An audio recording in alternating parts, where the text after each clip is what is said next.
All right, we're going to go live in three, two, one. All right, welcome.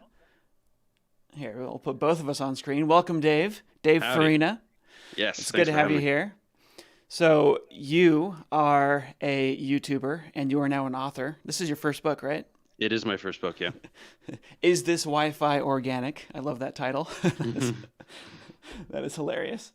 And my goal today is just to chat with you a little bit about your YouTube channel and your book, and just why it is that you have taken on this task of communicating science to the world in such a wonderful way. So I came across your YouTube channel several years ago when I was getting ready to do a series on chemistry. So, for people who don't know, I have a second channel, Stated Clearly, where I do these animations for basically for high school and middle school classrooms, but they end up being used all over the place by people. And the goal for me is to create a short lesson that gets people excited about the science that their teacher's about to teach them about. So I have basically they're kind of like teaser lessons to get people all amped up. And every time I do one of those, I spend weeks, sometimes I spend months doing background, catching up, relearning the things that I'm going to be teaching in those, so I don't screw up at all, because it's actually easy to mislead people by accident when you're creating a short lesson. And so, I had my old chemistry textbook from college, and it was just very boring for me to go through. And then I found your stuff on YouTube, and it was amazing because you have these lecture style videos. It's basically like going back to college, but faster and cleaner. Yeah. They're wonderful, seriously. And you had an entire series on chemistry, and I was binge watching that, and it saved me tons of time, refamiliarizing myself. So yeah, I've been supporting you on Patreon now for probably, I don't know, Quite a two, while. Yeah, I was two, three stoked to see years. that patronage. I was like, hey, another cool channel. Yeah, That's the way it should be. Yeah, yeah. much appreciated.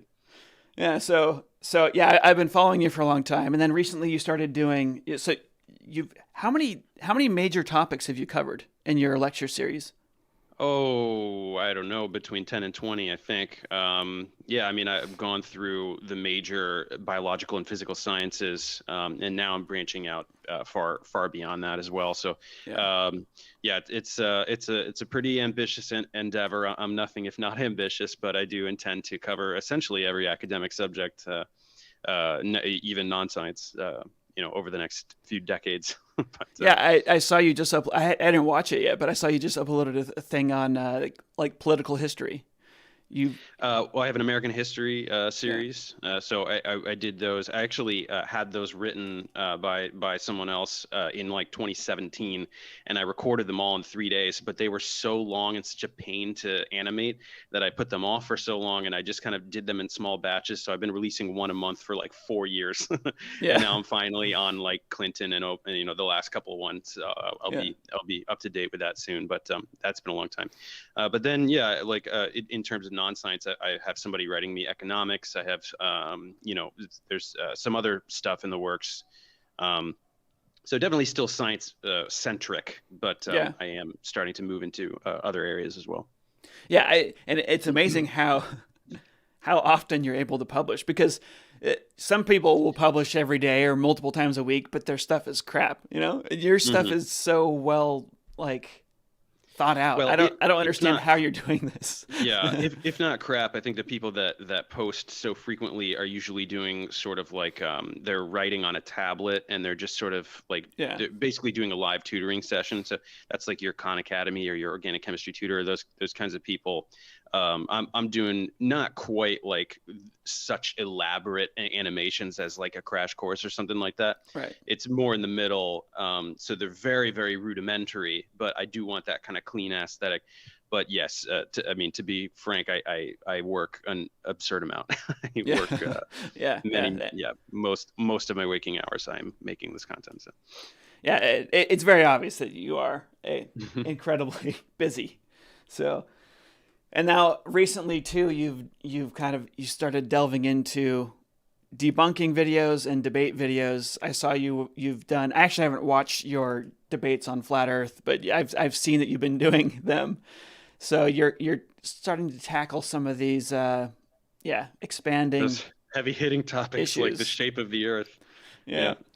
I actually, it's really kind of interesting because flat Earth, as a science educator, flat Earth is kind of interesting because it's something that really is hard to just figure out intuitively, but you can actually do you can actually redo some of these old experiments. I mean, if someone wanted to, if a science teacher wanted to get really creative with this, they could have their students, try and redo this by, the sticks and the shadows. Yeah, sticks and shadows.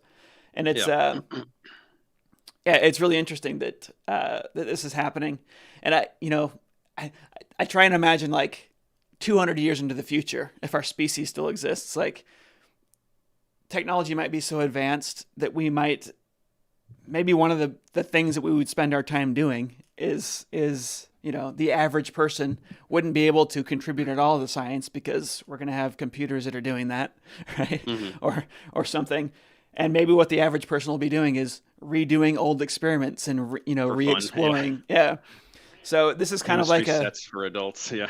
Yeah. So I see some of these like these problems that are popping up, like flat Earth, as kind of a way to start re-exploring the things that the ancient thinkers already discovered. And it's kind of cool. Like did you see the documentary on the flat Earth movement? I did. Yeah. Yeah, like in the very end, they're setting up this experiment with lasers and trying to measure the. Yeah, well, those are the guys that got me into debunking because that's how it all started. Was I made like a really innocuous video as part of my astronomy series that was just like, hey, I heard that some people think the Earth is flat. No, it's not. Here's why. Yeah. And then those people specifically were the ones that jumped on it and made that live stream, 3.5-hour live stream, just like. Mocking me and just making fun of me for the whole time, and I'm very vindictive, so I was like, that's not gonna fly. So that's when I made the response to them, which is now my most viewed video on my entire channel. It's got over 5 million views. So that's why I got into debunking. It was just like to settle that grudge of just these people making fun of me. So and. Yeah, those are the guys that accidentally proved the Earth is a sphere. Yeah, yeah. So it's pretty funny. Yeah, but look at how cool that is, because these people are like they're trying to redo an experiment, and you have all the confirmation bias. You can watch in real time how confirmation bias works, and then how like some of them were persuaded by that, right? Like there's been several flat earthers that have fully come over and been like, okay, that was insane, right? The party's over. Yeah, I mean, most of the prominent ones are not. I mean, most of the prominent ones are con men, right? They're not. Right. Most people don't actually believe it. I think there is some truth to the rumor that this modern incarnation of flat Earth was some kind of psyop or some kind of 4chan meme or something that was just like, what's the dumbest thing that we can possibly propagate? I know there's fucking flat Earth. But the problem is an unexpected number of people fell for it. And whenever you have that kind of atmosphere, you're going to have people who take advantage of it. So there are people who cobble together a pathetic living by doing these live streams every day or every week or whatever. Right. And then they get their little super chats, and then they're like, okay, great. I don't have to like get a dumb job. This is better than that. So this is my identity now. And they know that the main ones, the Mark Sargent or whatever, they know the Earth's flat. Like it's just, it's a show, but I don't know. It's the funniest thing because it's the most indefensible hoax. It's the only one that you can disprove for yourself by looking at objects and thinking. Like that's why we knew the Earth was a sphere thousands of years ago, pretty much before science. Everything else gets more of a pass. Anti-vax, anything else is more defensible than this one because it requires literally zero scientific knowledge of any kind. It just requires that you can, think logically, pretty much. Yeah. So, So folks, super chats. Keep that in mind. Throw a buck his way. Super chats are what's keeping the flat Earth stuff alive, and it can keep good science channels alive too. So when did you? I'm curious with your YouTube channel. When did you what caused you to start it, and then at what point did you decide I'm going full time with this and I can afford to Hmm. go full Hmm. time with this? Like how did that whole transition happen? Yeah, so I'm a musician, and I spent my 20s trying to just I was in bands and just trying to be successful in music, and it was going well. And in my late 20s, early 30s, I was in this band called The Lonely Wild, and we were signed and touring, and we are just it was looking really good. And so we were touring all the time, and we were in the tour van, and we figured out, or we decided, or we all need some passive income because we're on the road a lot. So we're not putting money into the band; it's paying for itself. But we're not taking money home to pay rent and things. So we all need passive income. And I thought, all right, I'm going to start a YouTube channel. And I had been teaching organic chemistry at this trade university only about a year prior. So I taught 2010 to 2013.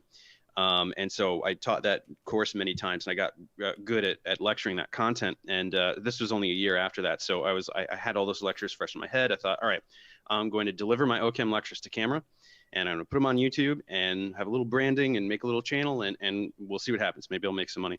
And those were received pretty well. And so that's when I did the general chemistry tutorials, which you were talking about.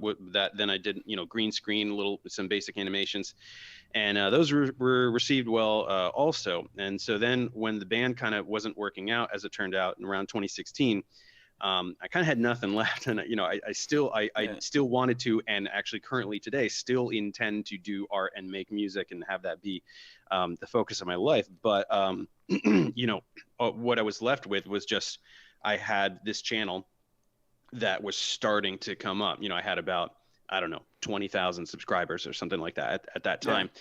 And so I started to look around. I looked on socialblade.com and was like, what are YouTubers making? What are the big YouTubers making? And I just was completely flabbergasted by how much money there was to be made in YouTube. Yeah. So I just thought, I'm going to go all in on this because this can lead me somewhere. And I sort of began to envision what could be like a science communication career, and what could be something that could take me to some other place where I would want to be. And I just thought, all right, I'm going to do this 70 hours a week until this is doing something. Yeah. And along the way, I was pleasantly surprised by what a difference it made too. I started to receive a lot of emails and a lot of comments from people, thank you. This is helping me get past my classes, and especially people in underdeveloped countries were saying, wow, like I don't have access to any educational resources, so this is really critical for me. So that part came along too, where I just thought, all right, look, this is my best chance at being successful, and it's the place where I can make the most difference for humanity. Yeah. Like this is a no-brainer. I'm going to do this until it's become something. So it was kind of a 5-year plan, and here we are 5 years later, and it's working out. So yeah, that's awesome. Mm-hmm. When did you know for sure that it was going to be financially viable, like that you could? I mean, I didn't know. I mean, as to when it was becoming financially viable, I would say, let me put it this way. October 2019 was the first month that my AdSense revenue exceeded my rent and bills. Nice. So it took a long time. Yeah. But the thing that made it worthwhile anyway is that even as early as early 2016, I was already having the visibility that attracted companies to offer me contracts. So because of the visibility of the channel, I was getting other work, doing similar stuff, making educational content. So from 2016 to honestly still now, I'm actually getting ready to do what hopefully will be my last contract next week, shooting some chemistry tutorials. But people would see the content and I'd get jobs that way. So back then when the channel was earning pennies, I was still using that content to attract other business. I could pay my bills doing these contracts and doing the channel. Then as the channel got more successful, I could do less and less of the contracts, although I was still saying yes if the dollar amount was right. But the end goal is to not only not do any contracts, but also begin to outsource most of the work for the channel and start to pull away and steer the ship and have sort of this self-sustaining business where I don't have to be rowing the oars 70 hours a week. So I'm very close, but but in short, it's you don't know. I mean, like any other business, it's a gamble, and you have to have faith in yourself and faith in what you're doing. I felt very strongly that the content I was putting out was good and was better than the other content that was out at the time. I felt that I served a purpose, and it didn't hurt that I guess I really had nothing else going for myself and didn't really have any other option. I don't like having jobs. I don't like it's just, it was all I had. I was like, all right, this is it. This is what I've got. So this is what we're doing. Yeah. Yeah. So the you don't like having jobs. It's funny because I mean you're working insane hours, but yeah, you don't have to work for someone else. Oh yeah, and there's a huge difference between that. Yeah, it's not the hard work part. I work harder than literally anyone I've ever met in my entire life. It's just that I don't like working for other people. I don't like people telling me what to do. I have an inability to mask my contempt for authority. And I don't like generating wealth for other people. You know what I mean? It's like, where's the incentive? Any job I've ever had, it's like in Office Space, where he's like, look, my only motivation is to work just barely hard enough to not get fired. Right?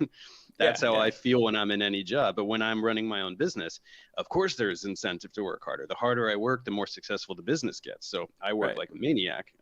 And especially now, knowing that, this was a 5-year plan.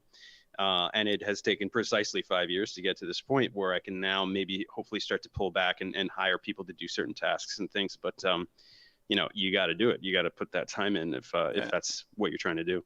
Yeah. Yeah. But for anyone who's wanting to learn stuff, I mean, it's like, seriously, your lectures they were better than my college lectures.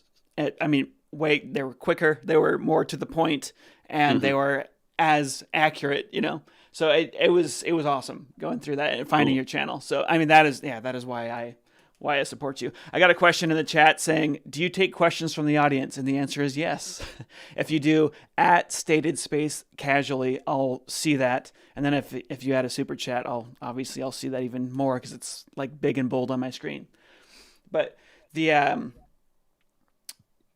so you are having the shift right now from these lectures to these debate style videos.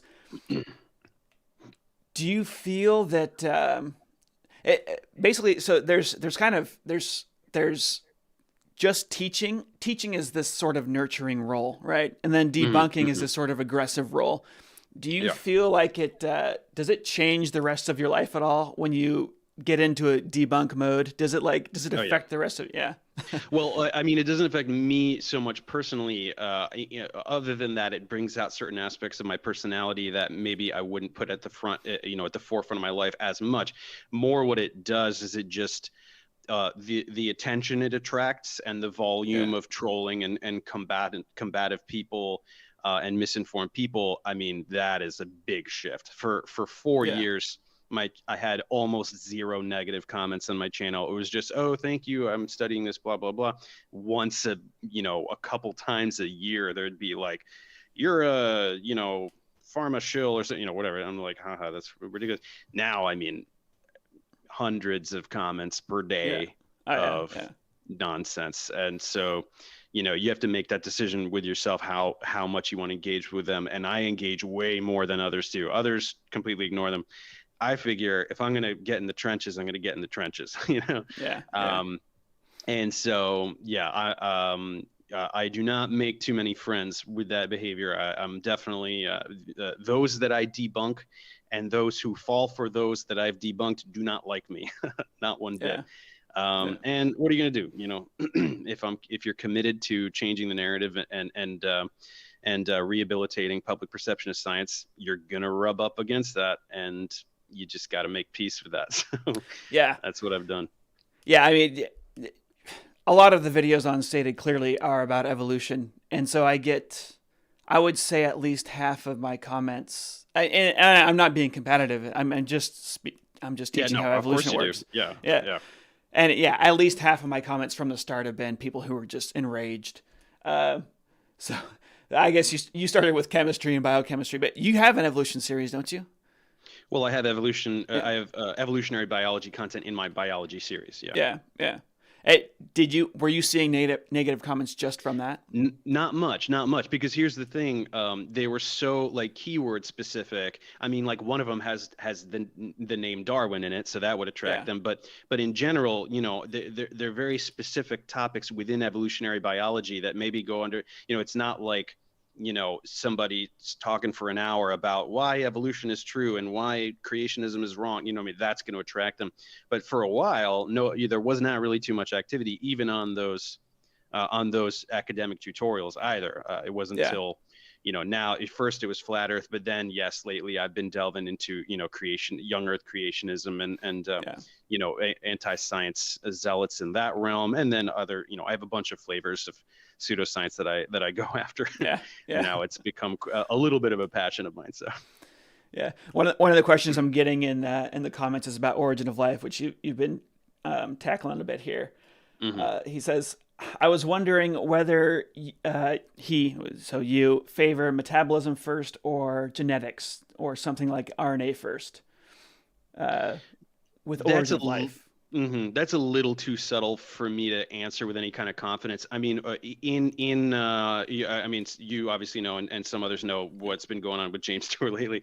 Yeah. And one really cool thing about it is that my understanding of the field from that first video I made about him to now, where I've had to respond to his ridiculous series, I've gained a lot of knowledge, a lot more knowledge about origin of life research, because I've actually been personally corresponding with some of these researchers, and I had to Hmm. read a lot of papers to put together the response. So I definitely know a lot more now, and I'm now even I was not really familiar with systems chemistry prior, so I wasn't really fully aware the degree to which selection was going on in that phase, sort of connecting chemistry with biology, that sort of gray area in between where you have those Yeah. molecular ensembles.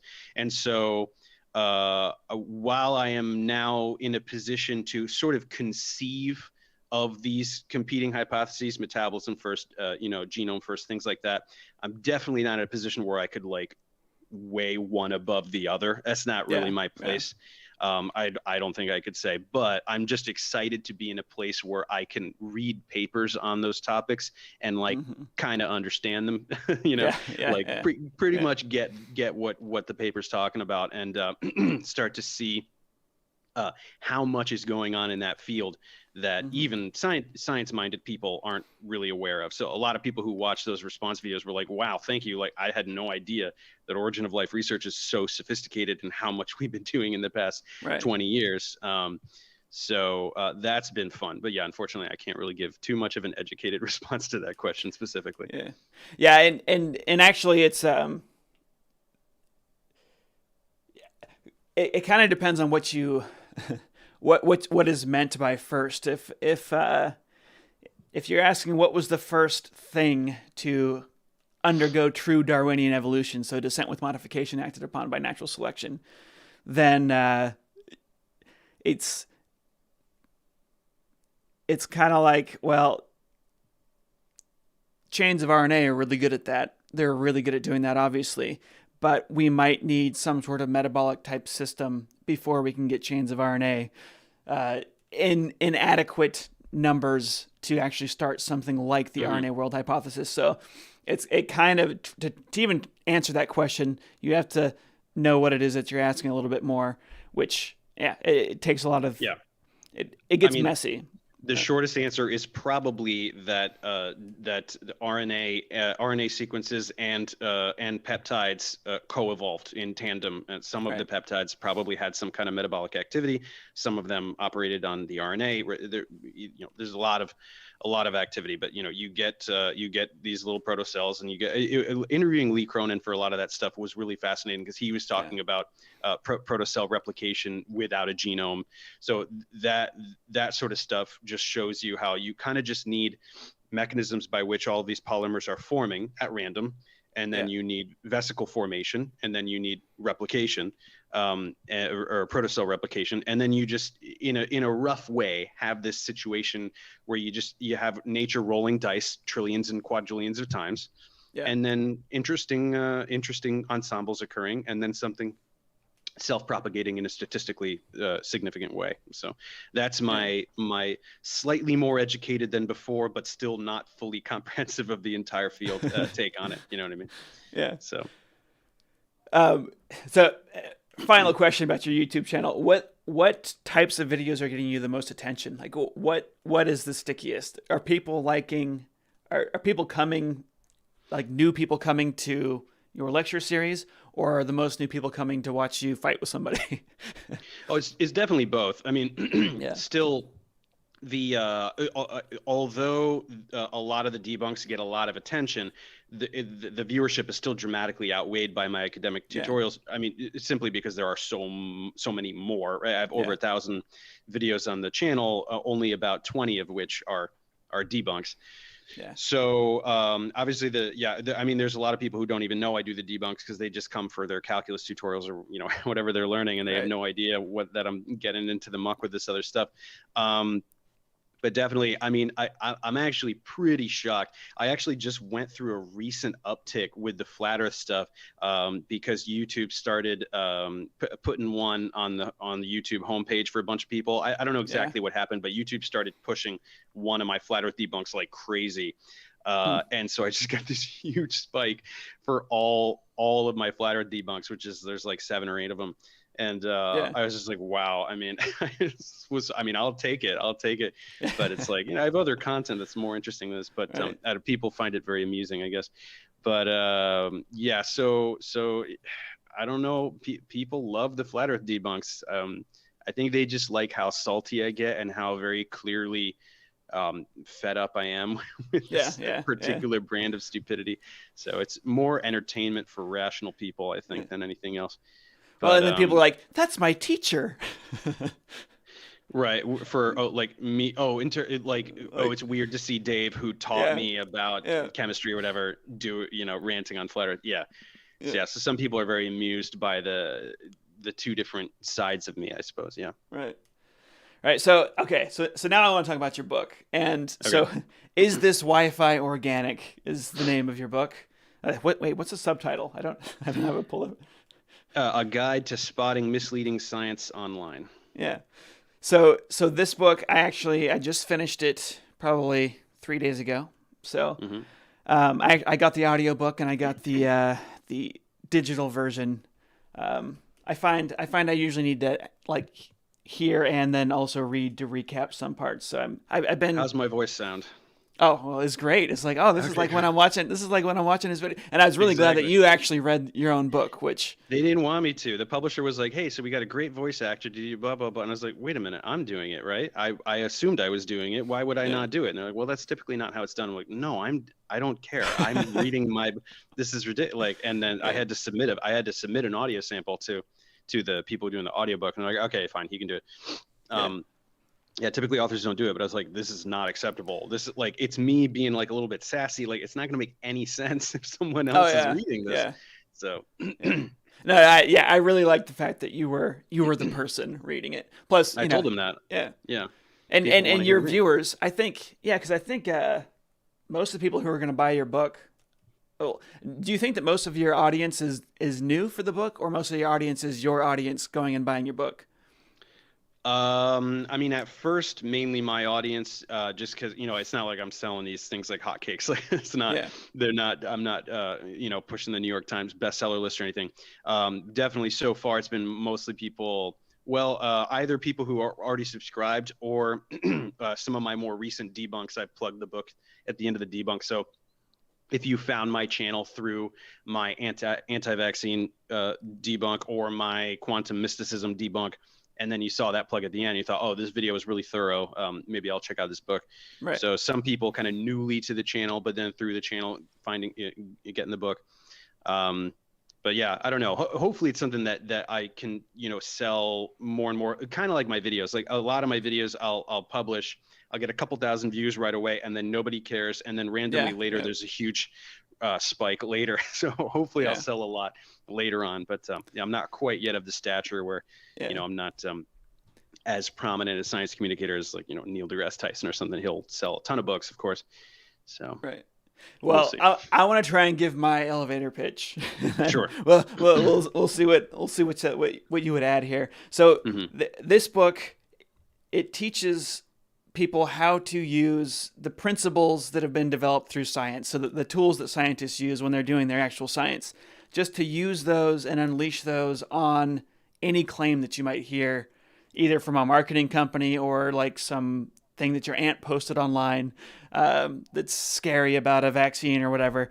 This helps you just apply these mental techniques, the critical thinking skills, and that term, by the way, critical thinking has now been corrupted heavily by the anti-science movement. So we're actually going to talk about that later.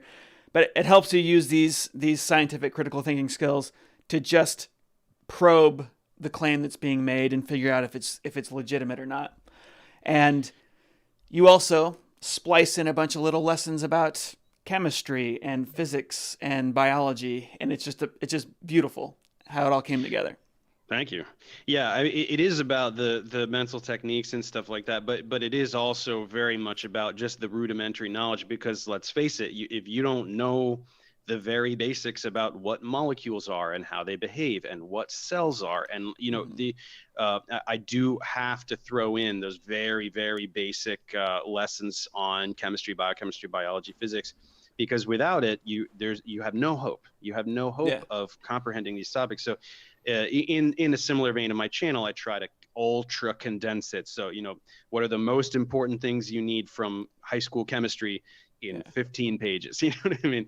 Something like that. So it's a shortcut. You know what I mean? Here's this, just, you got to know this. So you will not understand, from the very beginning, just taking I think when people see, organic chemistry line notation, and they see the hexagons and the lines and and they just go, what is that? I can't possibly understand. Well, yes, you could. I can get you there in half a chapter. If you just give me that time, I can get you to be able to know what that structure is representing, and you have to, because the unfamiliarity with that kind of symbology is part of what leads to chemophobia. We fear what we don't understand, and so let me help you get to a place of rudimentary understanding so that you won't fear this anymore. Yeah, That's chemophobia being the fear of things with chemicals in them, right? Yeah, chemicals and chemical sounding things, with the irony being that such people don't realize that literally everything we can see is chemicals. Right. So, right. And I mean, just the title, is this Wi-Fi organic, really kind of like, I mean, obviously it's exaggerating what people actually think about organic and so on, but that was really funny. Great title. I stole it from Bobby Moynihan. Yeah.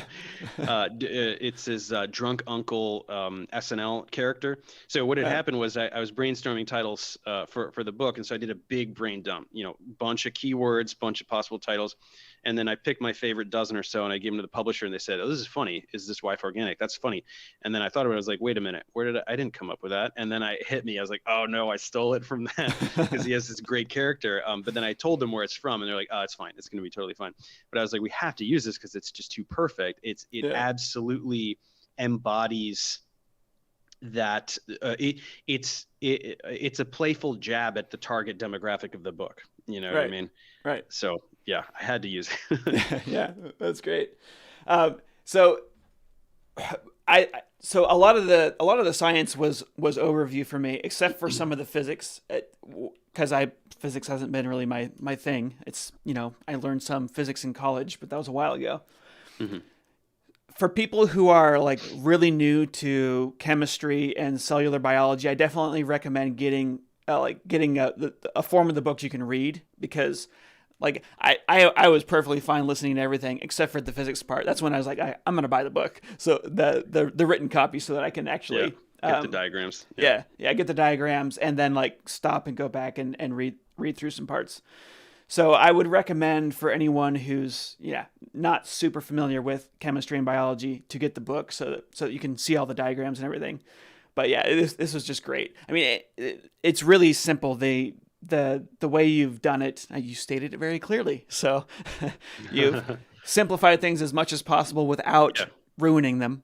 And so a lot of the physics stuff, you're talking about energy and Yeah, that was the stuff that I was like, yeah, I do remember learning about all this stuff, but trying to keep this in my head. Yeah, I needed to go back and be able to go slower through that section. So Yeah. Yeah, that was the really idea is cool. to define these words that are used improperly in society, and Yeah. energy is one of the main ones. Energy is one of the Yeah. most misused words in the English language. So yeah, the whole chapter is energy defined. Let's get this right. Yeah. Let's talk about what energy means so that we can disarm the narratives of all these people who speak about energy as though it's a mystical entity, you know. So Yeah. that's my Yeah. quantum mysticism debunk is the same on my channel. It's actually taken largely from portions I wrote for the book and just sort of now I'm sort of taking stuff from the book and making videos based on that to sort of capitalize on Yeah. the work I did for the book and make videos with it too. So Yeah, I mean, having different definitions for the word energy is fine. It's when people confuse them and mix them. So you're using, I mean, so you talked about how people use a metaphorical version of the word energy and mix that with the scientific definition, and that's what causes the confusion. Yes. I don't even know which came first, like the mystical versions of energy or the scientific versions of energy. I don't know. I don't know the history of that word. It's a good question. I'm not sure either. I think it's impossible to answer if we take into account translation, right? I'm sure that the ancient Greeks probably had some word that we would maybe think of as being translated to energy, but they were probably using it in a mystical way themselves. Natural philosophy was science and religion in one. So Right. But that's because they did not understand these physical phenomena. How could they, at that time? Yeah. But so it's hard to say. All I know is that it's precisely that the literalization of a metaphorical usage for a word like energy is what creates the confusion. And then there are these people who exploit that confusion and use energy deliberately to mislead people in that mystical way to sell seminars and healing techniques and things of that nature. Yeah. Yeah. We have your book really tells people how to just think through these issues. One of the really neat things in your book was the section on how science is funded, mainly like things like medicine. So big pharma, which has this. When you say big pharma, that's like it makes people cringe. Like, it's they're doing all these horrible things, and there's a bunch of reasons they have a bad reputation. My wife is a nurse. My brother-in-law is a doctor. So we talk about this a lot. Like people who don't want to trust medicine, and one of the reasons that we found that I don't think it's really mentioned in the book. It's just that the medical industry has meticulous record keeping. It's also huge. So because actual like mainstream medicine is, they're the ones you go to when you're injured, there's going to be accidents inevitably. And so those things get remembered. And then when there's a really small like naturopathic or like a homeopathic group that's doing something and they kill somebody, it doesn't take hold on the alternative medicine group in general. They're not even a structured group, so nothing can be pinned on them. Whereas every mishap in medicine is pinned on Western medicine, right? So there's that there's that thing that's happening. Also, we have just the fact that an actual doctor will tell you. We don't have a way to treat this disease, whereas an alternative medicine person might say, "Oh, I can help you with this," whether or not they can, right? So what happens is you can go to the doctor, and you do talk about this in your book. You go to the doctor, and they can't help you, and you're desperate, and you want something, and so you go to alternative medicine, and they're willing to take you in and treat you, and make you feel like you're being treated, no matter what. It doesn't matter.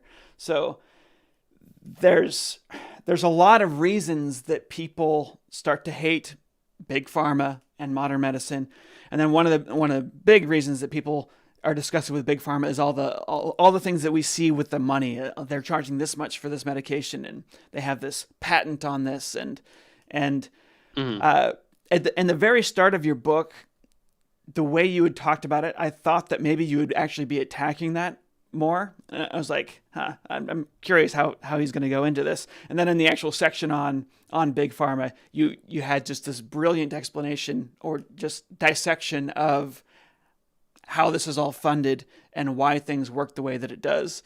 And I was just wondering if you could expand on that a little bit here, because I thought that was really, really brilliant.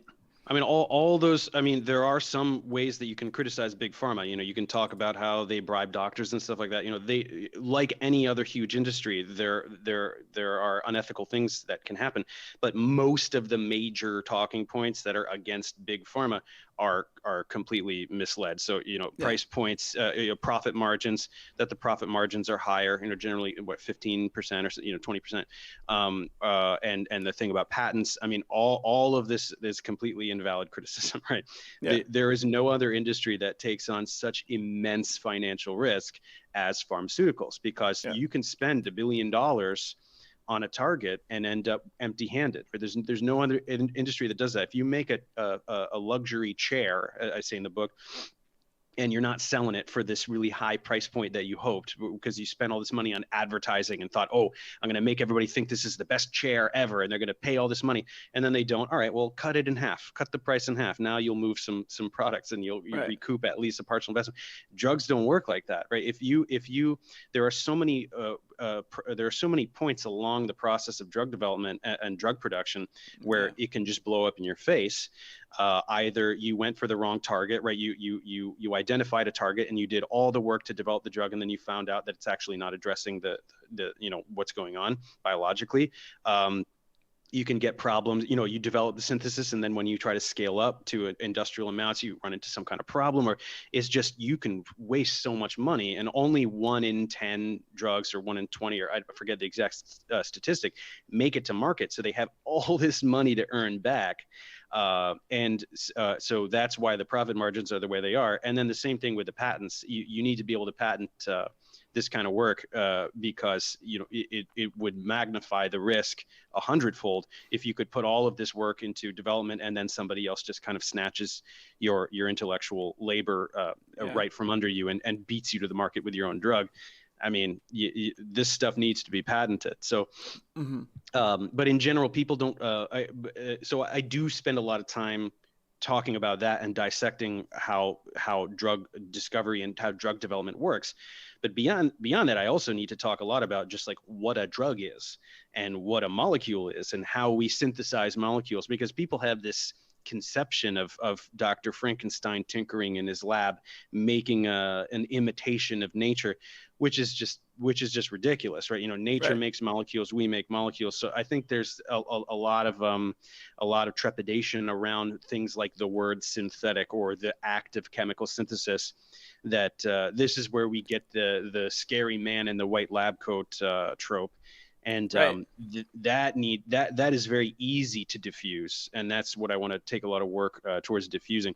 It's not that we can't criticize industries, and we should criticize industries, but it's when that anti-establishment bias renders people incapable of separating science from industry, right? All of these things, you know, if a pharma company bribes some doctors to get a medication on some off-brand indication, right? That's no good. We should talk about it. Or if, you know, the health insurance industry, let's talk about it. Or if a hospital is doing something weird, let's talk about it. But none of that has anything to do with what a drug is, why it works physiologically, right? That is science. And that is, these are two separate realms. And so I want to try to encourage people to be able to make that division and have these two separate conversations. One is science, one is sociology, or, you know, whatever you want to call that other half, but it's not science. So, I mean, things are obviously they're linked, because you have, I mean, the way that this research is funded. I mean, well, you've got publicly funded research. So stuff that happens at universities a lot of times. And then you have people investing money in a drug that might potentially work. Yeah. And there are problems with both of those. You talk a little bit about the older Russian system where everything was funded by the government, and they just didn't have innovation, or much innovation. They had innovation, but not nearly as much as when you have this competitive atmosphere. And this competitive atmosphere, it's really good at generating new new treatments, but it also has a bunch of flaws, and we don't have to ignore those flaws. Yep. We should just talk about those flaws, deal with those flaws, and also understand how wonderful this system is in spite of those flaws. Which I absolutely love that, because let's keep capitalism. Let's just keep it under reins, right? We don't want predatory capitalism, but I'm good with capitalism. We can keep capitalism. Right. We do want, all of this advancement happening in the private sector. That's fine. That's good, right? We want to be motivated. Somebody wants to be motivated to make a fortune by generating, creating these incredible drugs or whatever the product is, that's great. Let's do that. But then we just need to figure out how to keep everything under reins. Yeah. Right. Yeah. So I really appreciated that. Like, it's okay for people to be angry at something crazy that happens in the industry. Sure. We just had this big thing with painkillers where, we had a huge lawsuit, right? There definitely are issues. I had a guy on here a while ago talking about what he does is he actually looks at folk medicine to see if there's any real molecules in there or any real things that are happening. And so he spent his career actually just doing this, and he's actually found that they're extracting molecules from tobacco and from marijuana is actually the things that he's actually found that became something. So there's a molecule in tobacco that helps with Tourette's syndrome.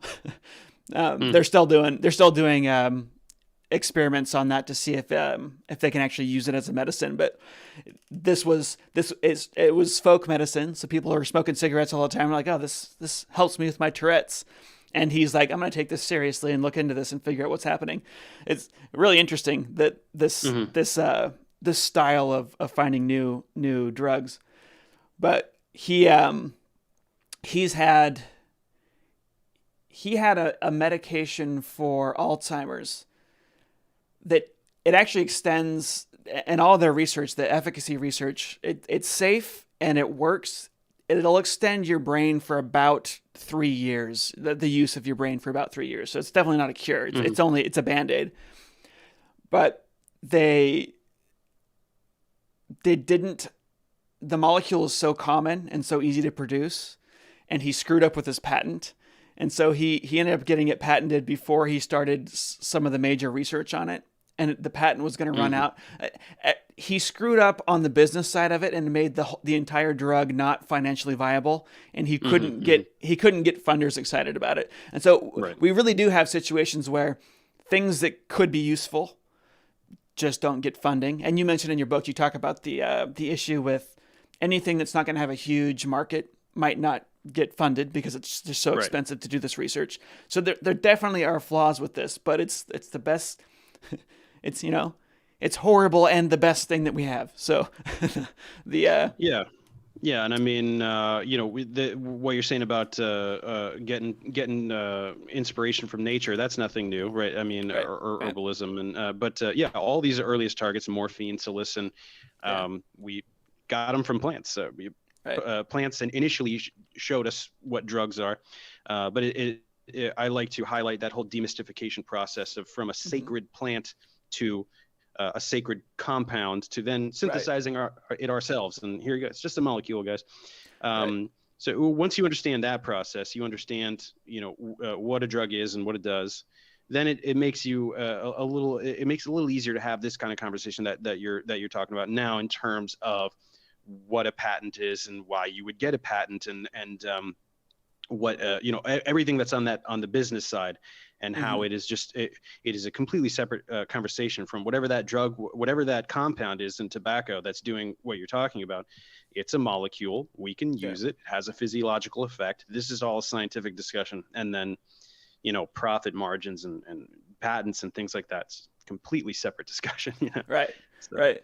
And what you're trying to do also when you're manufacturing a drug from a plant is you're trying to get the positive effects with the fewest possible side effects. So with tobacco, obviously there's addiction issues and all sorts of other things that come with tobacco. So if you can actually pull the molecule out that's helping with Tourette's, and if that has less side effects, that's going to be better than smoking a cigarette every time you're having some tics, right?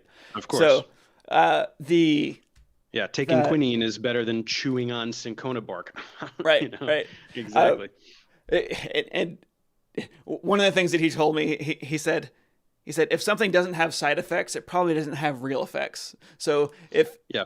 if someone's trying to sell you an alternative medicine, because he's actually so I've spent a lot of time in Ecuador, and down there you'll meet people that, like our bus driver one time, someone was sick and he was pulling plants out of the woods and giving them to them to eat. And this guy is obsessed with plants and which plants can do what. But in order to be effective at getting medicine from a plant, you have to know what plants can do what, and if they're ready, that because a plant's going to have very different amounts of the chemical in it from one individual plant to another. It's going to have very different amounts of whatever the chemical is. So like it was super dangerous what he's doing, because he's like, okay, if you take too much of this, it'll give you a heart attack. If you take Yeah. the right amount, it'll cure your stomach ache. Do you want to take that risk? Yeah. So in medicine, we can take this. Yeah. Yeah, we take these molecules and we have an actual dose. We test it on people. We know what it can do and what it can't do. It's Right. It's much more methodical, but it can compete with the romance of herbalism for a lot of people. But this right, is what's funny is, obviously we've known about compounds with medicinal properties for thousands of years, but it's all trial and error. It's just a bunch of people like, oh, eat that. What happened? Oh, it killed you? Okay, don't eat that. Eat this. What? Oh, you had a stomach yeah, ache. It's a little better. Okay, well, write that down. It's just this blind trial and right, error that it's like I get how it's like rooted in history and the romanticism of it, but people need to try to understand that there's a compound in there. There's an active ingredient. We can extract it. Not only right, can we extract it, we can characterize it, find out the structure, synthesize it ourselves, and never have to deal with it. Furthermore, we can come up with completely novel structures for drugs that have never existed in nature before. It's just more, going back to what you're saying about side effects and people who talk about side effects. It's like, if you understand human physiology a little bit, enough to understand that what a drug does is you're consuming it and then it's interacting with proteins in your body, whether they be enzymes or receptors or whatever. It is almost inconceivable that a drug or any compound could have a singular physiological effect. There's right, all kinds of nooks and crannies in all these molecules, and if you tailor your target, if you tailor your compound for that target really, really well, it's going to mainly do that thing. But right, how could it not, in some small way, slightly activate some other molecule?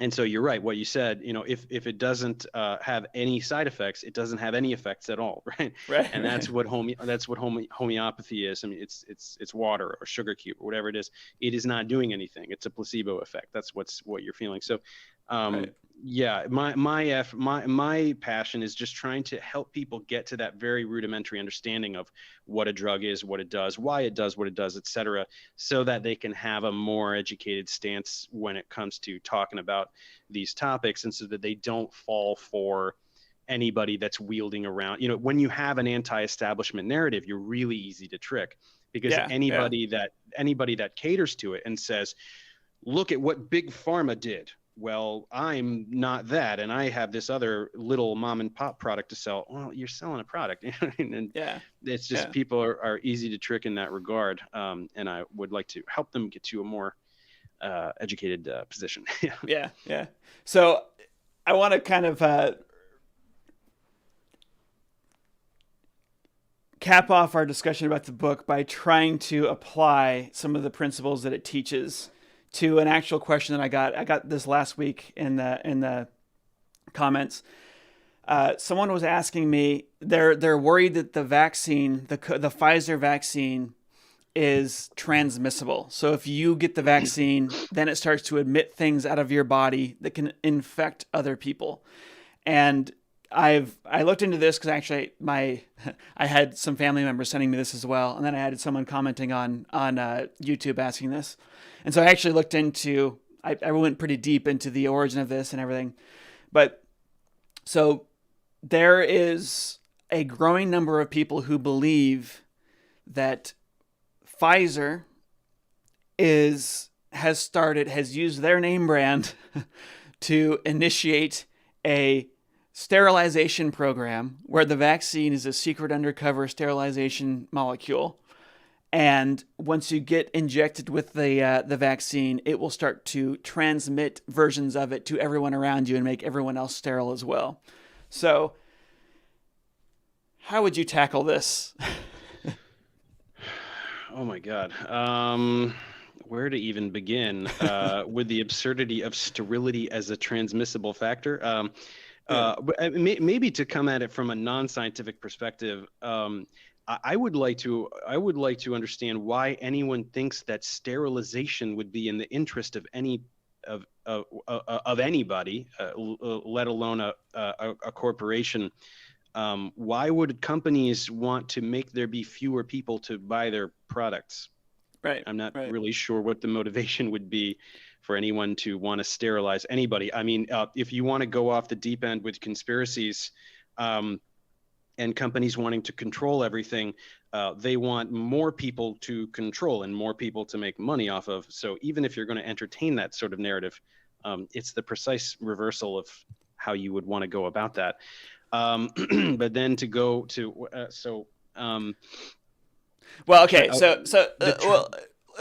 let's tease the motive a little bit. Let me play devil's advocate, because we definitely have had sterilization programs in the past. We had the whole eugenics movement in the U.S. We had it in Germany and so on in Europe. So sterilization is a thing. There are groups that want less people, but you have Pfizer, who has spent millions of dollars on their brand, probably billions of dollars on their brand, right? Mm-hmm. And they made this vaccine, and they tell us what's in it. They've got approval from the FDA. Maybe you could say that there's some secret FDA is group. Corrupt. Yeah. Mm-hmm. I guess you could say that, but still, even if the FDA is corrupt and the FDA secretly wants to sterilize the world, Pfizer's not going to be like, okay, yeah, use my name brand to do it. That's great. Exactly. But I mean, what you're saying, obviously eugenics is a thing that has existed, but this is indiscriminate usage. I mean, there's no population that's being targeted. Right. And in fact, white people are more likely to get the vaccine than other groups. I think probably. That seems like a statistic that came from somewhere. Maybe I'm not. Maybe that's not true. But I think Americans are going to be first to get the vaccine. So if in classic eugenics terms, that would be things have been flipped, because eugenics was horrible, but what it was doing is it was trying to give the people with power more power, and in the case of this vaccine, the groups that have more power are getting first access to the vaccine. Nations that are more powerful. So it would be it's the reversal of the. It's not the same as what was happening in eugenics before, but just that's ethnic cleansing. Yeah. But so there's that side. But then to get to this transmissibility thing, I mean, I think that it's just that people, I mean, they're confusing the concept of what a virus is with what a vaccine is, or at least what this particular vaccine is. I mean, I thought that everybody was aware that there is no viral particle in these COVID vaccines, so there's nothing to transmit. So in order for something to transmit from one person to another, because we do have these vaccines, we use them in wild animal populations, where you'll take a virus, an actual virus, and you'll inject a gene into that virus, and the virus is still alive. The virus can actually infect individuals. You'll inject a gene into that virus that you want that will make the animal also immune to something that can kill it, something that's killing that population. And we've only done this experimentally, by the way. We haven't actually done this. It's an experimental vaccine method for endangered species. We've done experiments on them with rabbits. So there are different islands in the Pacific that have huge rabbit populations, and so we use them to test out these different methods. But there's a vaccine that makes rabbits immune to a disease that kills them, and they use a virus that's not deadly, and they inject one gene from the deadly virus. So it is kind of like a normal vaccine, where you inject something from the deadly version that the immune system can then recognize. Mm-hmm. So it's a retrovirus. You're No, it's not. incorporating the gene into the genome. Or... This is not I don't think this was a retrovirus, but the virus is going to replicate inside the rabbit's body. The rabbit's going to get sick and transmit that virus to other rabbits, and it's got in it one of the molecules from the actual deadly virus, right? So that they will become immune to this virus that is now spreading among them, and they'll get immune to the deadly virus at the same time. Whatever's going on, yeah. Yeah. So we've done this, and you had a population of several hundred rabbits. They vaccinated like 10 of them, then they let them go, and they found that 70% of the rabbits in the population after a couple of months were immune to the deadly virus.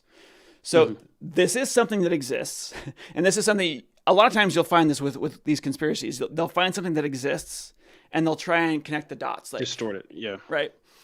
And so transmissible vaccines are a thing. They are experimented on in animals for use on animals. We don't want to use them in humans because they actually, it's not clear how safe it is, right? Some of these rabbits are probably going to die from the infection of this virus itself. So you wouldn't want to use this on humans because you actually care about each individual. With a wildlife population, you care about the species or the population that you're trying to preserve. With humans, you care about individuals. So it's way too dangerous for us to be using on people.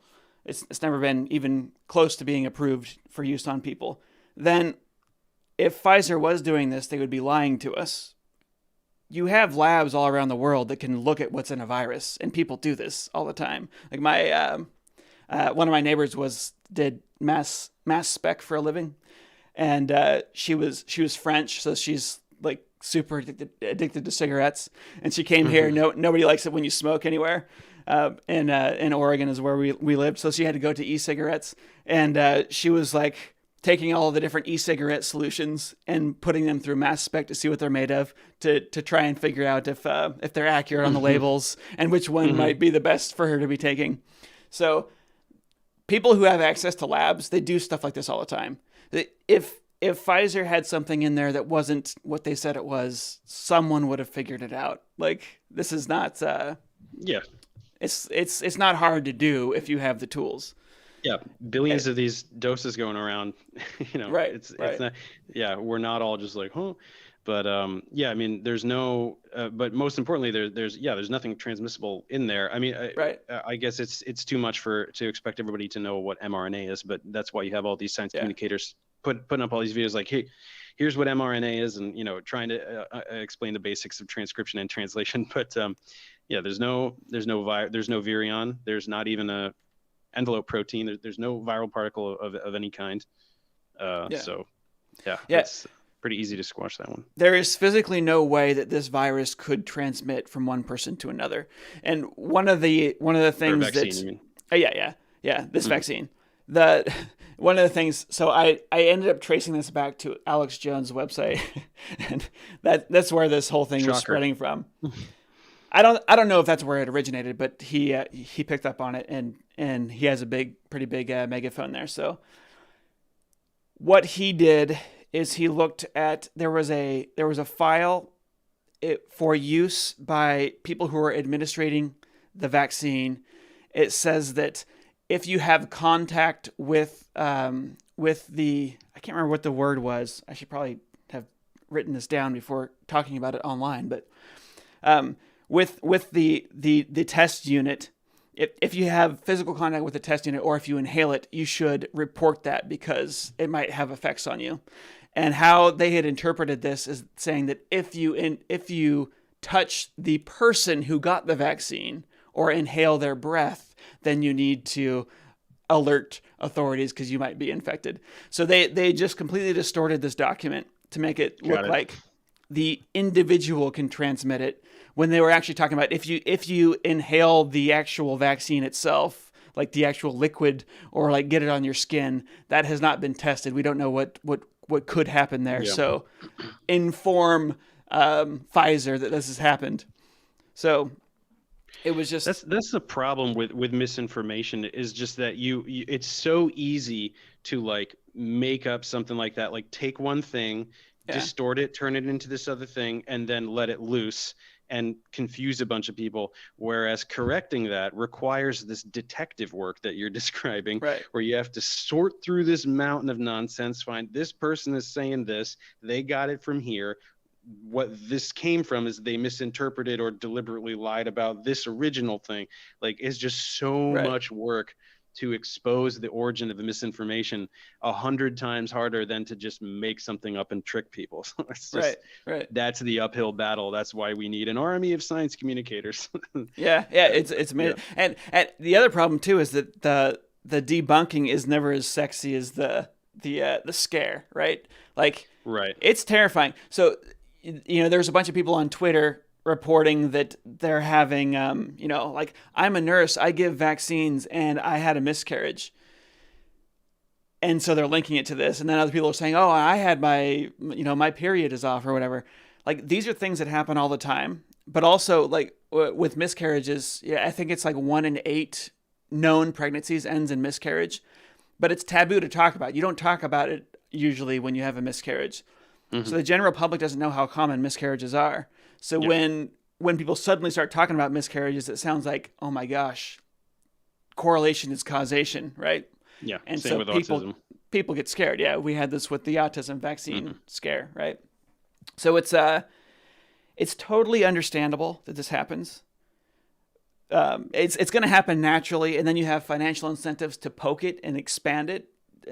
People like that are actually getting money to spread conspiracies because they get ad Yeah. revenue through YouTube videos or whatever. Yeah. And they get a little celebrity status too, which is Right, a driving factor. Yeah. right.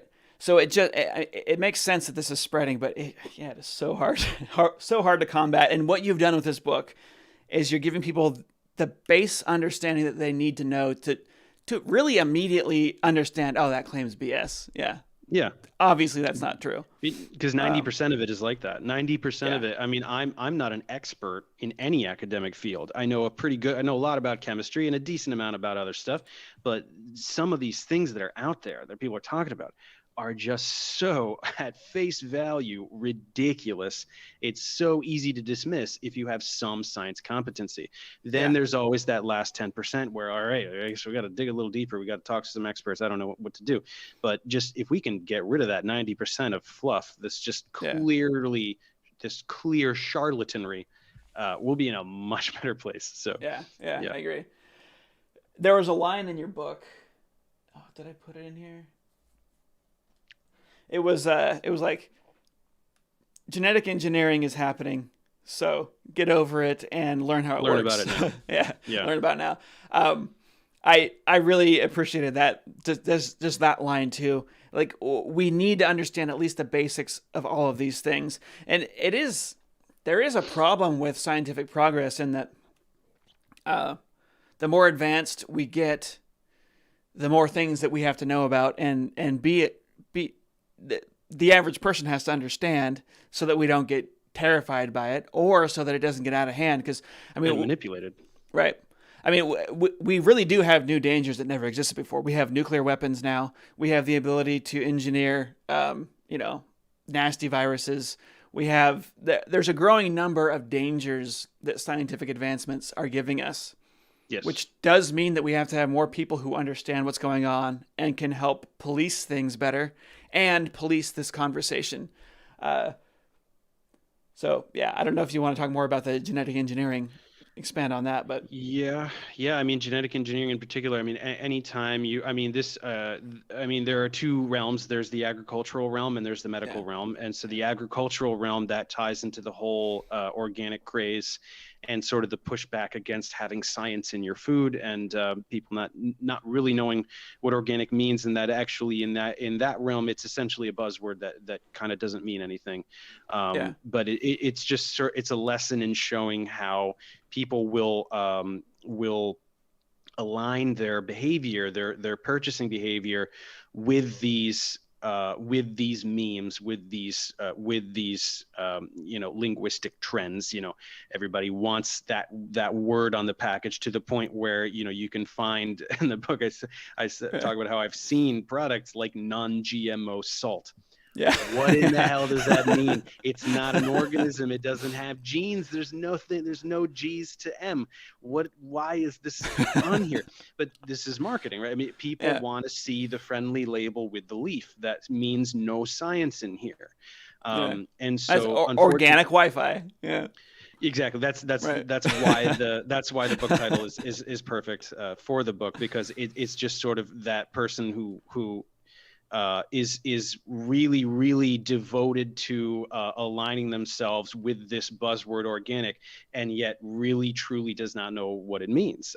And I don't want to be malicious about it. I want to help people understand what's behind all of this, what's driving this commercial behavior. So that's the agricultural realm. Then obviously there's the medical realm. We've been doing gene therapy for a while, and now CRISPR is something that most people have at least heard of. Right. And the application here in the medical realm is unthinkable. I mean, it's absolutely incredible. It's revolutionary technology that we will continue to refine over the coming decades, that could potentially cure all disease, right? I mean, if you want to talk about curing cancer, all cancer has a genetic basis. If you have the power to edit the genome of any cell at will, you have the possibility of literally curing all cancer, and then any other disease that has a genetic basis. So I mean, it's not only that. I mean, the anti-aging potential. Right? I don't think people realize that aging is, to an extent, an arbitrary cellular mechanism, and so with some kind of unlimited control over the genome, and we really have. So the reason we all need to understand this stuff is because the power is immense, and if the entire conversation is only in the hands of ultra elite people, and they can use our ignorance against us to prop up these propaganda campaigns, keep everybody ignorant as to what the concepts are, to what they're doing, we run the risk. I'm a very optimistic guy. I don't like to think in like a dystopian way, but if you pretend that it's inconceivable that we could in 100 or 200 years have a situation where some ultra elites have manufactured their own immortality and they're lording over a peasantry, a global peasantry. I mean, it's within the realm of physical possibility, and we don't want that to happen, because that's the end of the human race as we know it. So we need to understand. I don't like to get so dramatic there, but we got to understand that's the very first step, is just we need to understand basic genetics. That's all. We need to understand what DNA is, what it does. I mean, the amount of people who don't know what transcription and translation are from DNA to protein, they truly have never, maybe heard of it in 9th grade biology and then never thought about it ever again, really don't know what DNA is or what it does. It's just DNA. It's the genetic code, and why? What does that mean? Well, I don't know. Stop talking to me. Just like But we need that basic understanding. That's the first step. And we need people from one of the things that I've been trying to argue about. We talk about a lot about the importance of diversity. We do need people from all different walks of life that have access to what's happening in science. Like, the biggest decisions being made for humanity are happening behind closed doors in the laboratories, I would say. We spend a lot of time worried about politics. We should spend a lot of time worried about science too. Like, what is happening? What are different, what are the new technologies that are coming up? How could they be used? What do we need to be worried about with how these might be used? And then there's also the fake worries. There's like with genetic engineering, for example, there's like this worry that, maybe my corn no longer has a soul or whatever, because it's been genetically modified. There's some really silly concerns that people have because they don't understand how the science works. And then there's legitimate concerns that you could have if you actually understood how the science works. And we need a lot of smart people, or a lot of informed people from all walks of life, thinking about this and raising concern if they have concerns, And yeah, being a part of this conversation, that just requires that you learn how this stuff works. My one of the things that saddened me about the creationist movement is that people who are really stuck in that, like they never end up going into science. Like the science itself becomes a scary thing, or a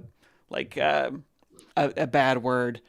That's my experience in dealing with a lot of people that are really into like the young Earth creationism, and they don't want to participate in this stuff because they've kind of been told that it's evil or that they shouldn't. Satanic. Yeah. And they're just pulling themselves out of this conversation, which is unfortunate. Now we're actually over an hour now, and I don't know how you're doing on time. I do have a final thing which we can do or not, depending on how much time you have here. But that is, I have this kind of new like pet peeve, just issue that's driving me nuts. A lot of the anti-science movement is now taken over the word pseudoscience. They're using that all the time to talk about things that are actual science. They're calling them pseudoscience. And then the phrase critical thinking is starting to be taken over by like the anti-vax movement. And I think that maybe to try and preserve these words for what they're supposed to be used for, just talking about them might be helpful. Yeah. So I'm curious, you use the word pseudoscience several times in your book. What does that word mean in your mind? Like, what do you mean by pseudoscience? So pseudoscience is something that masquerades as science. So it presents itself as science. And of course, in science, we use theoretical constructs. So we build models that correlate data and make falsifiable predictions. So this is at the heart of science. So pseudoscience is something that presents itself as doing that. So to me, the quintessential pseudoscience is astrology, and always will be, because it's very old. It's been around a long time. But the way it operates now, we can call this the ideal pseudoscience, because it does present itself this way. It presents itself as correlating lots of data. So the positions of celestial objects, earthly events, personalities of people, right? It's all intertwined according to this model. And it does make falsifiable predictions. If a person is born on this day, they'll be kind of like that. If you're this sign, this is what's going to happen to you today. So it does make predictions. The problem is that they are extremely vague, and so they're not really they're not quantifiable. That's a big problem. And then also it relies on confirmation bias, because the predictions are regularly falsified. They're almost exclusively falsified. And when they're verified, it's chance, it's probability, because of how vague the predictions are. So that to me is the perfect pseudoscience. It masquerades as science, although it doesn't even do that great a job at it, because it just totally opts out from the discussion of a physical mechanism, right? I like to talk to when people who believe in astrology, there's two routes to go. There's what I just said, all of these predictions are wrong, so it's not true. But then there's also the half of like, what could possibly be this physical mechanism? You're talking about physical phenomena. You're talking about stars that are physical objects. You're talking about humans that are physical objects. There must be some physical mechanism. You cannot just say magic and think that that's good enough. But most people just say, well, we're not smart enough to know, and we'll never know. So that but again, that's not scientific. That's not a scientific approach to that. So that's hopefully answering the question. Yeah, that's great. So something that's pretending to be science, it uses the public's trust in science, because the public does have a fairly high level of confidence in science, in spite of all the anti-science stuff that happens. Sure. Yeah. And you exploit that. You can exploit that to promote an idea, promote a product, whatever, by pretending. All you got to do is put on a lab coat sometimes, and then talk about your Then whatever. There's that aspect, is people who just pretend to be scientists and use big words, and then everyone will say, oh, well, he knows what he's talking about. That's actually the other scary thing, is that people know that where's the peer-reviewed science behind this, right? And so people have kind of figured out that because the average person has no hope of comprehending primary scientific literature, people have taken to generating these sort of pseudo publications where they can can flash something that looks like a scientific paper, and to somebody who thinks that they are thinking critically, but has to admit that they don't have the background to comprehend something, they just go, okay, that looks like a paper, so what he's saying must be right. That's a big problem. It's a very big problem because we can't it's too big of an ask for the general public to be able to read primary scientific literature. It's too dense. They're not going to be able to do it ever. So that's a big problem. Yeah. So okay, I actually have a story about this. I had my hearing doctor growing up became friends of our family. So he's the guy who'd come test your hearing and stuff. And really good dude. He got in a car wreck and he started taking a lot of medications, and he was just in absolute pain like the last half of his life, and he kind of went off the deep end. He got into a multi-level marketing company that was selling this molecule, or this vitamin that he says can cure aging and all this stuff. And he's trying to tell me, he's like, oh, you do Stay Clearly animations, you should do a video about this. And I'm like, I'm looking into it, like exposing it. I'm like, I'm not going to do a video about this. He's like, it's real. Look, here's the scientific papers, and he sent me. They were actual. It was an actual medical, or it was an actual journal.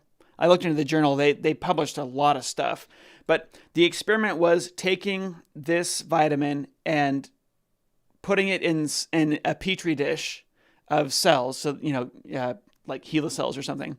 And it showed that it increased the HeLa cells metabolism. And I'm like, okay, you're showing me that this vitamin increases a cell's metabolism. Well, this vitamin, this mixture, it has caffeine in it. That's one of the active ingredients. Of course, it increased the cell's metabolism. Like that's like that tells us nothing. This is cells in a petri dish, and they started acting hyperactive. How is that research that this cures aging? Yeah. How does this and how does that transfer to first of all to an entire physiological system? A human body is much more complex. And I know that this company is like, okay, we're going to have this product, we need to get some papers about it, and if we just have some papers about it and we can put those papers on our website, we're done. We don't need to do anything. They don't read it.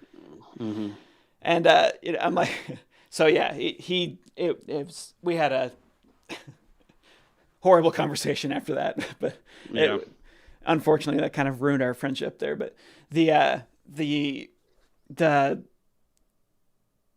games that people play are insane.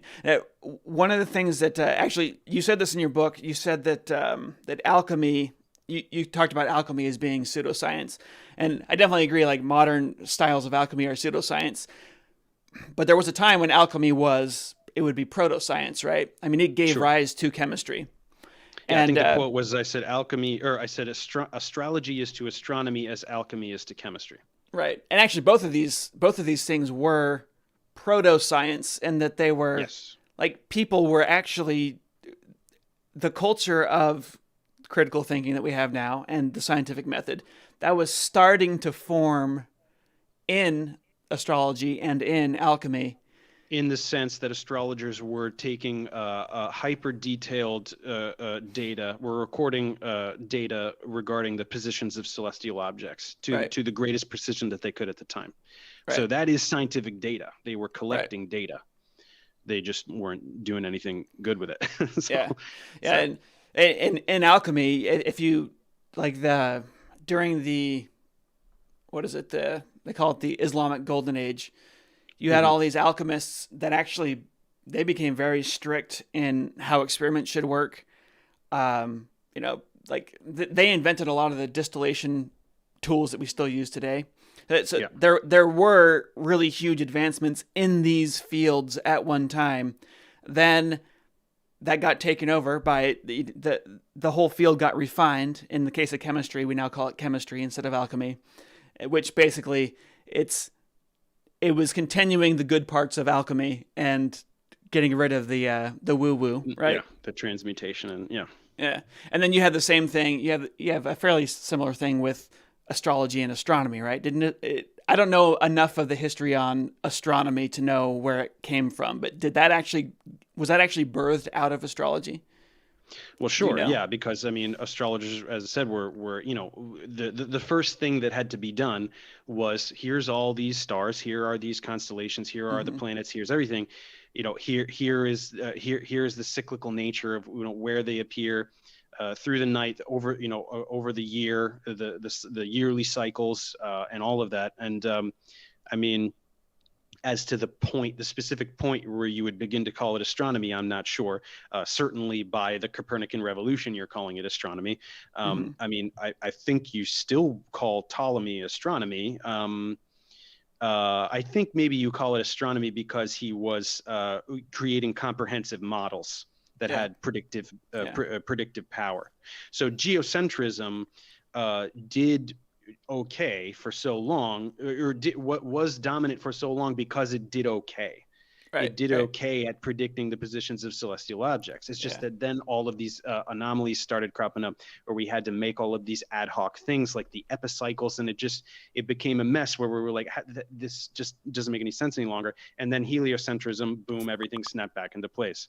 And it's very simplistic. You have your elliptical orbits, everything's fine. We can now predict the positions of the objects with 1,000-fold greater accuracy Yeah. or precision. So that's how that came about.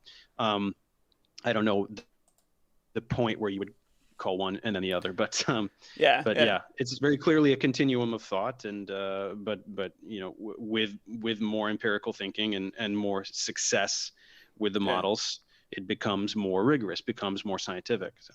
Yeah. I Mhm. in some of my videos I've gone through and gone way back. So I was reading a lot of stuff by Jabir ibn Hayyan. I mean, it's translations. It was original in Arabic. So this guy, he was an alchemist, and he's actually, people don't know if he was a person or a research group. Right. And Because of alchemy at the the time. volume of what he published is almost unthinkable for a Right. single Right. person. Yeah. But there's I was and a lot of it was too dense for me, and a lot of it was very religious and very like mystical, and then you'd have little veins of science. But I was actually talking to, because I do Arabic translations for my videos now, and I was Hmm. talking to one of the people who's helping me with translations. He says that one of the things that when so you had Greek alchemy, and then you had Islamic alchemy, and one of the big things that happened there was the within the Muslim religion, it was blasphemous for a person to command the earth to do things or command the elements to do things, because that was for the prophets to do. Hmm. And so there was all these magic spells in Greek alchemy, and one of the early experiments, and I have not confirmed this, but this is just my chat with this guy. He said some of the early experiments were to see whether or not chanting a spell mattered, and they found that the timing mattered. So as you're mixing ingredients, the spell helped you keep track of timing for a reaction to happen, but that was it. So you Oh, I weren't, see. and and he's like, just think about this. Think about, I can't remember. I don't know. It's like 1,000 years ago. You know that some people are better at commanding animals to do stuff than others. So there's a sheep herder, and he whispers something and the sheep all obey. You can talk to the sheep, they don't do anything. It would make sense to you intuitively that some people can talk to animals, some people can't. Some people can talk to elements and some people can't. And Hmm. so this idea of magic spells is natural to think that it's real. And these alchemists were able to prove that it's not, and that was like a big breakthrough in science, and Yeah. so it's really neat to think about how things we take for granted now, like of course magic spells don't work. Someone had to figure Hmm. that out, and someone Right. had to Right. demonstrate that, and this was happening. These early alchemists, they were very meticulous in keeping records of their experiments.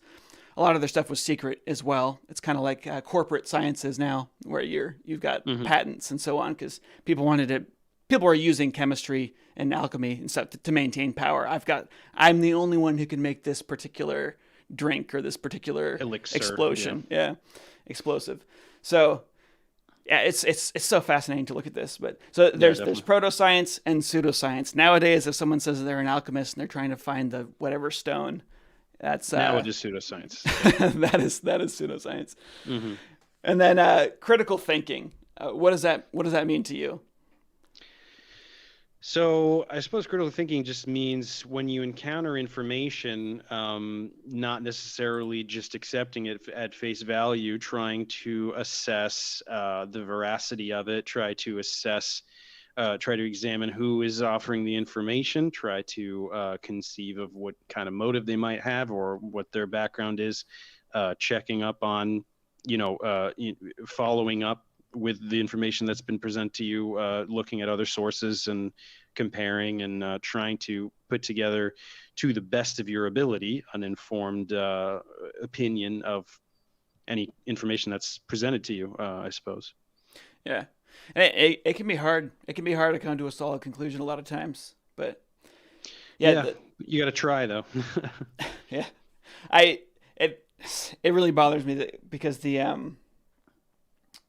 video that I was sent about these vaccines spreading from one person to another, the title of it was "Learn How to Think Critically," and then they started spitting out all this garbage. I'm like, oh no, Yeah.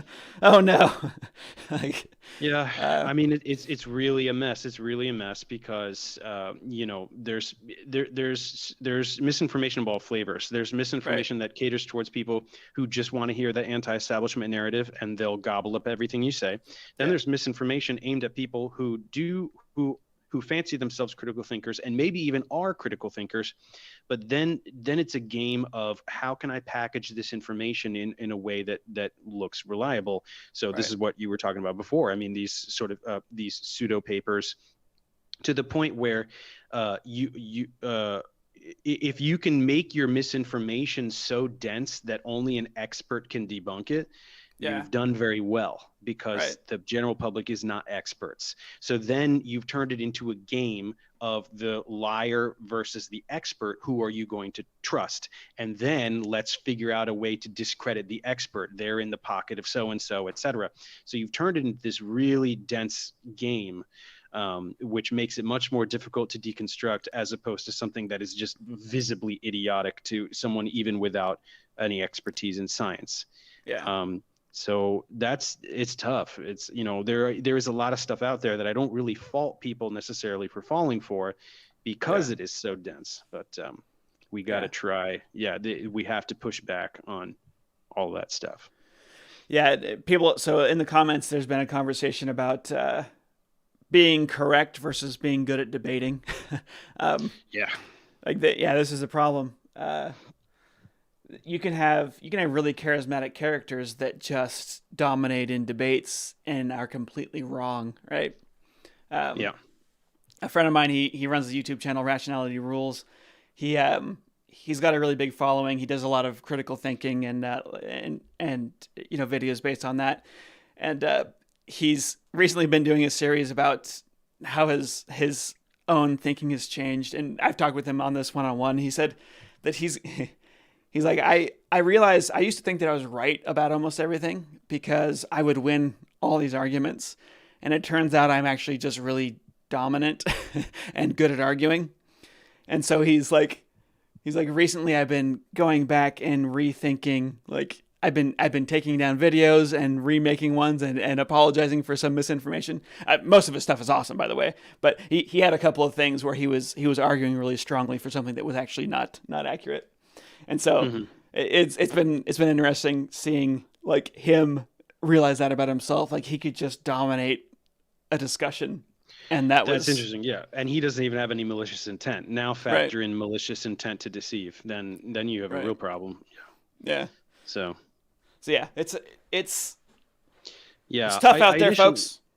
yeah, I mean, if you asked me a couple years ago, I would have told you, yeah, debate. I'm going to do all these debates and I'm going to destroy these, con men in debates. And initially I thought, okay, maybe that's a good strategy for me. And then I pretty quickly realized, wow, this is not as fruitful as I thought, because you can present undeniable facts and you can present them very clearly. And if the other person is, you know, is fraudulent or has that malicious intent, they'll just deny it, spew the script, and then so I was a bit naive in thinking that winning a debate is about presenting an accurate, presenting a good argument. Yeah. It's not. Yeah. So I wouldn't say that I've abandoned the concept of debate. I'm just very, I fail to see the merit in it in most cases. But I wouldn't discourage everyone from doing debates, because it is possible to sway people. But you really, when you have a certain combatant, you really have to. I mean, it becomes not at all about facts. It just becomes about learning their script and countering their script. Yeah. And it's not that fun. It's not, yeah. so. Yeah. You actually do have to know. You have to know all the tactics and all of the. It is an undertaking to. Because I remember I did a video about this mummy in Peru that everyone thinks is an alien because it's got an elongated skull, and I could not believe that I got more death wishes from that video, from that one video, than from all of the evolution stuff I've done combined. Like, there is a massive, like, enraged cult behind these alien mummies that are in Peru. It was amazing. Wow. Note to self: don't mess with the alien stuff. Well, you just have to know that there's a huge army of idiots that are there waiting to I mean, it was basic anatomy. What they did on this mummy is they cut off the pinky finger and the thumb, and then they cut between the bones in the hand, so it made it look like it had super long fingers. And I just showed the skeleton in your hand versus this mummy and how it's obvious what's going on here. Mm-hmm. And people flipped out. Like, they did not, like, you weren't there to see it. I'm like, there's X-rays. Were there to see almost anything ever. There are X-rays in the video. It's a Gaia video. I don't know if you know if you've come in contact with them. Yeah. What a hodgepodge of the dumbest stuff on the internet. Yeah. So it's that was interesting. But so I ended up doing a follow-up video with one of my friends who's actually like a full-on believer in these alien mummies. And so we had a nice friendly conversation. We went back and forth on the evidence, and it ended up being a good video. And I found that was a way that I could do this. For me, if I get into debate mode the way that you do, it makes me, like, I start getting angry at my dog and stuff. Like, it takes over my life. I don't like to do it. And I don't want to be that guy. Yeah. So I stick to the debunks because I can sort of like bottle it in one period of time and then let it go. So it's like, all right, I just eviscerated that person and now I can go return to my life. But someone was asking if I would debate James Tour, and I had been in conversation with him for it was just several years ago that we were in conversation about doing a presentation together to try and tease out where we agree and disagree. But the actual debate style it's not a thing for me. Like, he's not interested in having a conversation. Yeah. He told me that he didn't want to do it. What I mean is he's not interested in having an honest conversation. Yeah. He's got an agenda. That's what he's going to push. So that's what's hilarious to me about a guy like him pushing for this kind of format. As I've heard through the grapevine, he didn't contact me directly, of course, but the word on the street is how badly he wants to talk to me. It's astounding to see a scientist devolve into a Kent Hovind-like figure that is relying on this kind of a scenario for discourse. It's like, man, if you're going to present yourself as a scientist, you should do science, right? If you have critiques on abiogenesis, publish them, right? Right. That's what a scientist would do. And in fact, I challenged him to do that in my response. And of course, he did not acknowledge that. But it's weird to see how quickly these evangelical types, I mean, this is the Discovery Institute credo, of course, but how quickly they devolve into these kind of tactics. It's like you could not advertise more strongly that you're not interested in science when you talk like this.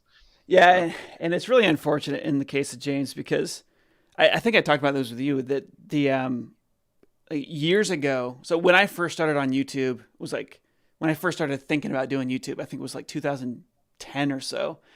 And James was already on there doing science outreach, getting kids excited about chemistry. I don't know how effective it was. Like his videos, I tried looking at those recently. They still don't have very many views, and they're really old. So I don't know. I don't know how well it worked, but he was. I mean, if you look at his credentials, he's done really good research in the past, and he's actually really cared about legitimate science outreach. He was really doing. So I don't know what happened. I don't know what clicked. So I mean, he and I have tried. I've tried to have conversations with him about this one-on-one, but it's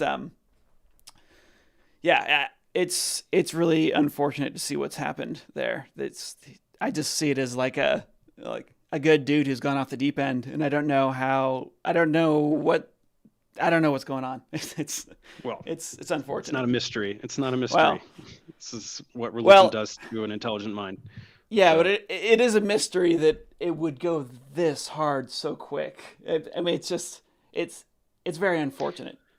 Yeah. So. Well, I mean, I think he has. I think he's a narcissist. I think that he puts this information out, and when he gets the pushback from rational people, he doubles down and, I've got to push this point through, and I don't know. It's really all blowing up in his face now. So it's just we'll see. Hilarious to watch his unraveling. Yeah. Well, we're almost at 2 hours. So I think it's probably time to wrap this up. This has been a great conversation. Yeah. The name of the book, where should they get the book? I mean, it's on Amazon, Barnes and Noble, Bookshop, whatever, all the main websites. Is this Wi-Fi organic? Is there a particular website that gives you more of a cut? Or is it the same everywhere? I don't know. I suppose I should know that. Yeah, I don't know. Wherever you buy books, who cares? Yeah. I got the audio download because I already have a subscription to get a couple audiobooks a month. Right. So I don't know how that kicks back money to you. And then I get a chunk of that too. I to be honest, I'm a very bad businessman in this regard. Like I just got my Q1 statement from them, and I'm like, yeah, it looks good. I don't know sure. Yeah. I get some percentage. I forget what it is. Whatever. That's cool. But yeah, check out his book if you get a chance. It really is. It's great stuff. Highly recommend it. And thanks for coming on, Dave. This was great. Thanks for having me. Really glad you're doing what you're doing. Your YouTube channel is awesome. Keep it up. Thank you very much.